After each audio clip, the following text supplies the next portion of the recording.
Hey guys, I'm the omnipotent otaku. Today, I'm going to speculate Avengers Endgame. Since almost everyone has watched it, there will be spoilers, so if you haven't seen the movie, skip this video. This video is going to address some of the flaws of the movie, so let's get started. The first mistake about the movie is killing a fireman at the end of it. Robert Downey Jr., the actor who plays Tony Stark, is one of the top 20 richest Hollywood actors and has a huge fan base. He has 28 million followers on Facebook, 13.5 million followers on Twitter, and 37 million followers on Instagram. A lot of Marvel Cinematic Universe fans regard him as their favorite character, so killing such a character will result in a serious loss of fans and thus a loss in the money the movies earn. The next problem is also a problem as a movie. In the trailers of the movie, it was very clearly hinted that Hawkeye would become Ronin, which had excited many fans. They were all eager to see Clint Barton use swords instead of his normally used bow and arrow, but sadly, that didn't quite happen. We could only see Hawkeye as Ronin in one scene, which was the battle in Japan. After that, when Clint Barton is back with the Avengers, we can't see the Ronin side of him as he is using a bow and arrows just like he previously did.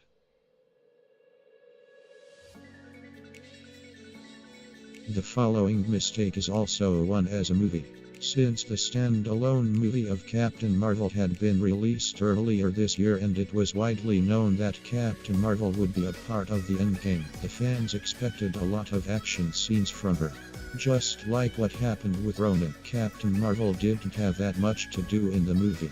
The only significant things she did were saving Iron Man and blasting the huge ship which Thanos brought with him. It's not like Captain Marvel was useless, but rather she didn't have enough fight scenes as much as the fans wanted her to have. Thor, the god of thunder, who got his new and improved weapon, Stormbreaker the Axe, wasn't what he was imagined to be in Endgame. He was the lousy, fat and drunk ruler of Asgard who bullied kids bullying his friends while playing video games. Thor's power with Stormbreaker alone is enough to kill Thanos with the Infinity Gauntlet full of all the 6 Infinity Stones, but in Endgame, Thor had his trusty hammer, Mjolnir, as well, so it should have been a piece of cake for him to beat Thanos, who didn't have any Infinity Stones with him this time, but long story short, it was not. The next fact is related to this. Continuing from the previous point, it wasn't just Thor being underpowered. Thanos was actually quite up for no practical reason. He didn't have any of his Infinity Stones, yet he still stood strong against Iron Man, Captain America with his shield and Mjolnir, and Thor with Stormbreaker and Mjolnir. Thanos should have been defeated by the trio quite easily, but instead wasn't beaten until the very end. This is a quite debatable topic, as if we look at the situation a bit more logically, Thor could have killed Thanos just when the battle started, like when he threw his axe at Thanos in Infinity War. This point that is coming up is also about Thanos, but it focuses on a different aspect about the Mad Titan. This is about Thanos' named double-bladed sword. The Thanos' Endgame is the Thanos from Guardians of the Galaxy Volume 1, which means the year 2014. Thanos actually had a bunch of cameo appearances in the movie, but none of them was his sword seen anywhere. Even after that, Thanos didn't have his sword in Infinity War either. It doesn't sound sensible for Thanos to leave behind a weapon which can shatter vibranium, so one of the logical explanations must be that this sword is exclusive to the Thanos of the certain timeline he is from. That theory, however, also sounds quite unlikely. So, the final conclusion to this is that there isn't any explanation behind Thanos' sword. The last major flaw that I have found in Avengers Endgame is pretty much one of the best and most iconic scenes in the whole movie. This is about the scene where Iron Man is able to wield the 6 Infinity Stones in his armored suit and snaps them to disintegrate all of Thanos' army and Thanos himself as well.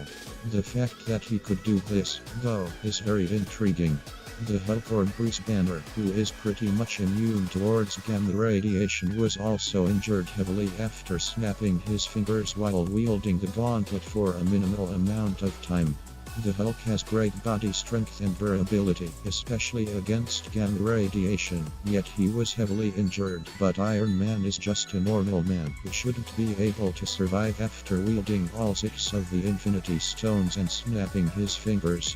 All of the original Guardians, including Peter Quill, who is half celestial, were only barely able to survive after holding the Power Stone, so what Iron Man did is survive after getting hit with 24 times that power, as well as snapping half of existence away. It is still unknown how Iron Man was able to pull that off, but no matter what, it was a great scene. Well, thank you everybody for watching this video till the end. If you liked the video, smash that like button, and even if you didn't like it, comment to let me know how you felt about it. If you want more videos about anime related and other cool stuff, please subscribe and hit the bell button to get notified when I publish a new video. Once again, thank you everybody.